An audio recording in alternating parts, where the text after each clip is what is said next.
அமெரிக்கால ஒரு பையன் அவங்க பாட்டி வீட்டுக்கு நடந்து போறான். மயக்கம் வருது. ஒரு வீட்டு கதவை தட்டி தண்ணி கிடைக்குமான்னு கேக்குறான். கதவை திறந்த பொண்ணு முகத்தை பார்த்தா பசியா இருக்கியே உள்ளவா அப்படின்னு ஒரு டம்ளர் பாலை கொடுத்துட்டு நீ சாப்பிடு நான் சமைச்சிடுறேன்னு சொல்றான். இல்ல இந்த பால் போதும் நான் கிளம்புறேன்னு சொல்லிட்டு அந்த பையன் கிளம்பிட்டான். பல வருடங்கள் கழித்து அந்த ஊர்ல ஒரு பெரிய நோய் பரவுது. மருத்துவமனைக்கு நிறைய பேர் சிகிச்சைக்கு வராங்க. ஒரு பெண் வர்றாங்க, நோய் முற்றி போய் வராங்க. மருத்துவர் பார்த்துட்டு நான் குணப்படுத்த இவங்களன்னு சொல்லி சிகிச்சை கொடுத்து குணப்படுத்திட்டார். இந்த பொண்ணுக்கு லாஸ்ட் நாள் அந்த ஹாஸ்பிட்டல் இருந்து கிளம்பணும். பில் எப்படி பே பண்ண போறோம்னு தெரியல. பில் வருது. அதுல எழுதியிருந்த வாக்கியம் உண்மையாக அமெரிக்காவில் நடந்தது.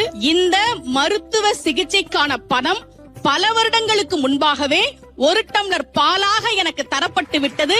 இப்படிக்கு மருத்துவர் ஹோவர்ட் கெல்லி என்று எழுதப்பட்டிருந்தது. அதனாலதான் நமக்கு உதவி செய்ன்னு சொன்னாங்க. பக்தியில அன்னதானம்